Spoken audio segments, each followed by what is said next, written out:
a crowd started to gather. The men were chanting in Arabic, Allahu Akbar, Allahu Akbar. And my father and I, as I was holding his hand, were pushed to the front of this crowd. In the center of this crowd was an Arabic woman, dressed just like this, and she was tied up and she was sitting on a box. Next to her was an Arabic man, and he did a traditional Islamic prayer on the floor. And he got up from the floor, and from his side, he pulled out this very long golden sword, and he beheaded the woman. My legs are shaking, and my heart is going fast. And my father said, if you don't listen to the teachings we're instilling in your life, this will happen to you one day.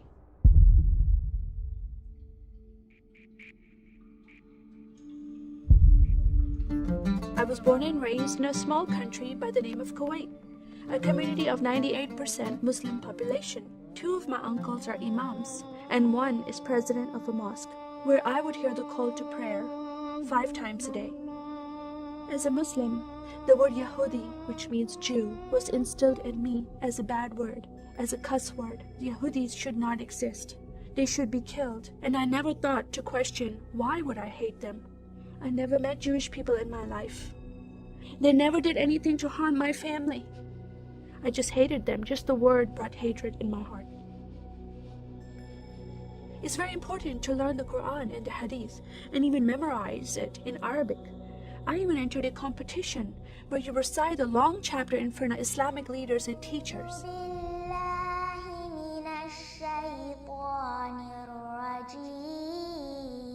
And I came 2nd place. I thought I did a good job. But my father said, no, that's not good enough. Most of my life for me, it was alone, by myself, broken person, in need of love from my family, but I never received it from them. I tried to experience this love from Creator God, from Allah. In my prayer times, I lifted up my hands and I cried out to Allah for help. Please have my father stop beating my mother. Please have my father stop beating me. But no help came. God is not a personable God to Muslims. God doesn't say, I love you. Saddam Hussein forces came in the middle of the night and invaded the small country of Kuwait. And then they came to my city and they destroyed property and they looted people's home and they stole possessions and they killed the men and they raped the women. Then we were granted asylum status to stay in the US. My grandmother suddenly got very sick. She had a heart attack and she went to the hospital. And 2 days later, she passed away.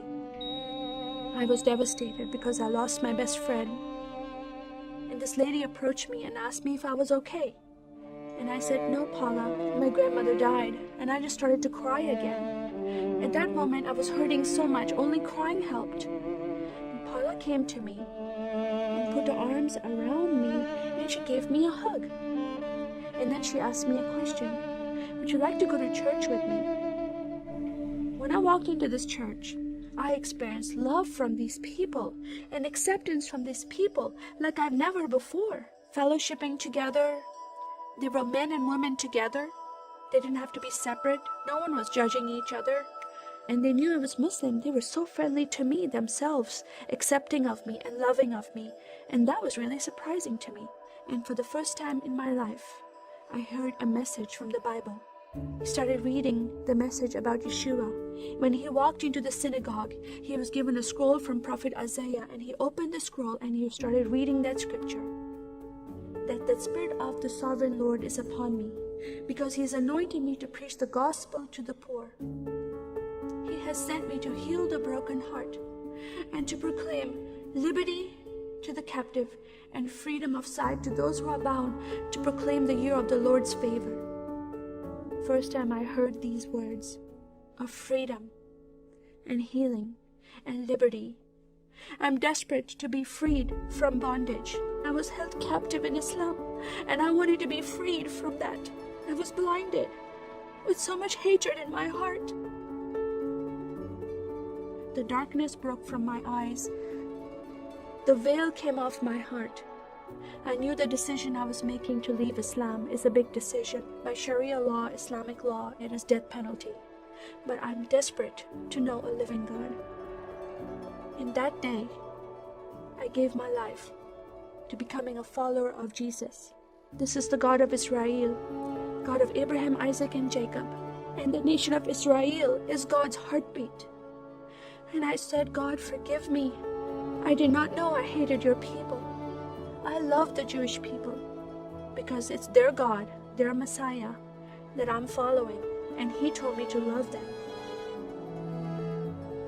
I never knew what happened to the 6 million Jews that died. I never heard that in Kuwait in history.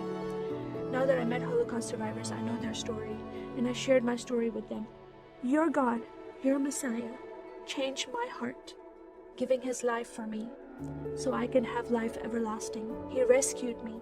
He saved me. He came and brought joy in my life again. And I'm a blessed woman. And I start crying, and they start crying, and we are able to relate to each other, and they embrace me, and they love me, and they experience some healing, I believe, when they hear my story. That is a privilege to have that in my life. I am one for Israel.